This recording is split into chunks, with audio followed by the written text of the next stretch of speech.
विक्रम और बेताल की कहानी। दीवान की मृत्यु। बेताल पच्चीसी 12वीं कहानी। तो चलिए हम अपनी कहानी को शुरू करते हैं।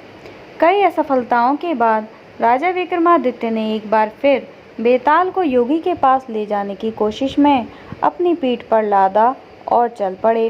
रास्ता काटने के लिए बेताल ने फिर से राजा को एक नई कहानी सुनानी शुरू की। उन्होंने कहा कि बहुत पुरानी बात है। यशकेतु नाम के राजा पुण्यपुर नामक राज्य में राज करते थे। उनका सत्यमणि नाम का एक दीवान था। सत्यमणि बड़ा ही समझदार और चतुर मंत्री था। वह राजा का सारा राजपाट संभालता था और विलासी राजा मंत्री पर सारा भार डालकर भोग में पड़ा रहता था। राजा के भोग विलासिता में होते अधिक खर्च की वजह से राजकोष का धन कम होने लगा। प्रजा भी राजा से नाराज रहने लगी। जब मंत्री को इस बारे में पता चला कि सब राजा की निंदा कर रहे हैं तो उसे बहुत दुख हुआ। फिर जब उसने देखा कि राजा के साथ उसकी भी निंदा हो रही है तो उसे बहुत बुरा लगा। सत्यमणि ने अपने आप को शांत करने के लिए तीर्थ यात्रा पर जाने के बारे में सोचा। इस बारे में उसने राजा से बात की और आज्ञा लेकर वह तीर्थ यात्रा पर निकल पड़ा। सत्यमणि चलते चलते एक समुद्री तट पर पहुंच गया। पूरा दिन बीत गया और रात हो चुकी थी। उसने सोचा कि आज रात यहीं रुककर आराम कर लेता हूँ। यह सोचकर वह एक पेड़ के नीचे सो गया। आधी रात को जब उसकी आँख खुली तो उसने देखा कि समुद्र से एक जगमगाता वृक्ष निकल रहा है। उस पर तरह तरह के हीरे जवाहरात लगे हुए थे। उस वृक्ष पर बीड़ा बजाती एक सुंदर सी कन्या बैठी थी। इस नज़ारे को देख सत्यमणि को अपनी आंखों पर विश्वास नहीं हो रहा था। देखते ही देखते अचानक वह पेड़ और उस पर बैठी कन्या गायब हो गई। इस सब के बाद वह हक्का बक्का रह गया और उल्टे पैर अपने नगर की ओर दौड़ पड़ा। जब वह राज पहुंचा तो उसने देखा कि उसकी अनुपस्थिति की वजह से राजा के सारे लोग छूट गए हैं। उसने राजा को पूरा किस्सा सुनाया। दीवान की यह बात सुनकर राजा के मन में उस कन्या को पाने की लालसा पैदा हो गई।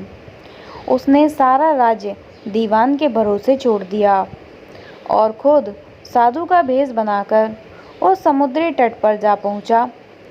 जब रात हुई तो राजा को भी वह हीरे मोती से जड़ा वृक्ष दिखा। वह कन्या अब भी उस वृक्ष पर बैठी हुई थी। राजा तैरता हुआ उस कन्या के पास जा पहुंचा और उसे अपना परिचय दिया। फिर उसने कन्या से उसके बारे में पूछा। कन्या ने कहा कि मेरा नाम मृगांकवती है और मैं राजा गंधर्व विद्याधर की पुत्री हूँ। फिर राजा ने उसके सामने विवाह का प्रस्ताव रखा तो कन्या ने कहा कि आप जैसे महान राजा की रानी बनकर मेरा जीवन सफल हो जाएगा राजन, लेकिन मेरी एक शर्त है।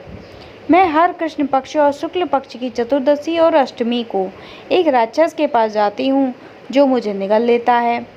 आपको उस राक्षस को खत्म करना होगा। राजा यशकेतु ने तुरंत यह शर्त मान ली। उसके बाद शुक्ल पक्ष की चतुर्दशी आई तो मृगांकवती रात को बाहर निकली। उसके साथ राजा भी गया और छिपकर उस राक्षस का इंतजार करने लगा। कुछ देर बाद राक्षस वहाँ आया और कन्या को निगल गया।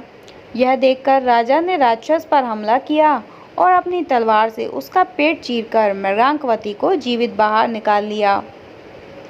इसके बाद राजा ने उससे पूछा कि यह सब क्या है।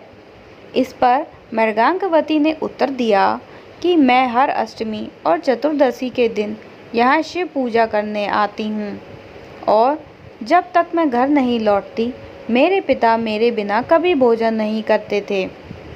एक बार मुझे घर पहुंचने में देर हो गई और पिताजी को अधिक देर तक भूखा रहना पड़ा। जब मैं घर लौटी तो वे बहुत गुस्सा थे और उन्होंने मुझे श्राप दे दिया कि जब भी मैं चतुर्दशी के दिन पूजा करने जाऊंगी तो एक राक्षस मुझे निगल लेगा। फिर मैं उसका पेट चीरकर बाहर निकल आया करूंगी।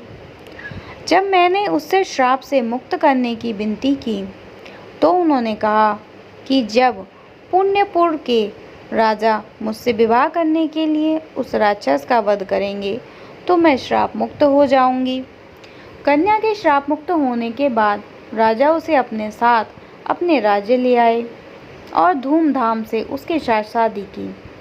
इसके बाद राजा ने दीवान को सारी कहानी सुनाई और यह सब सुनकर दीवान की मृत्यु हो गई।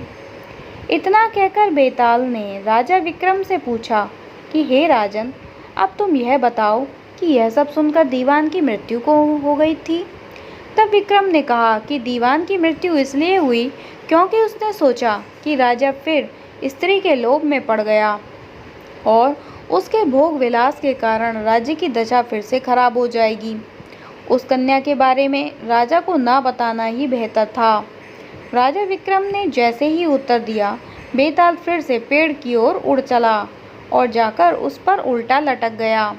वहीं राजा विक्रमादित्य एक बार फिर बेताल को पकड़ने के लिए उसके पीछे दौड़ पड़े। तो दोस्तों, हमारी ये कहानी यहीं ख़त्म होती है तथा हमें इस कहानी से ये सीख मिलती है कि किसी भी व्यक्ति को भोग विलास में इतना नहीं डूबना चाहिए कि उसका सब कुछ ख़त्म हो जाए।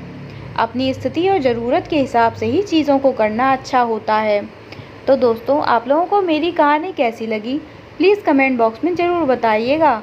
पसंद आई हो तो इसे लाइक करें, ज़्यादा लोगों में शेयर करें और मेरे चैनल को ज़रूर सब्सक्राइब करें। आज के लिए इतना ही, तब तक के लिए धन्यवाद।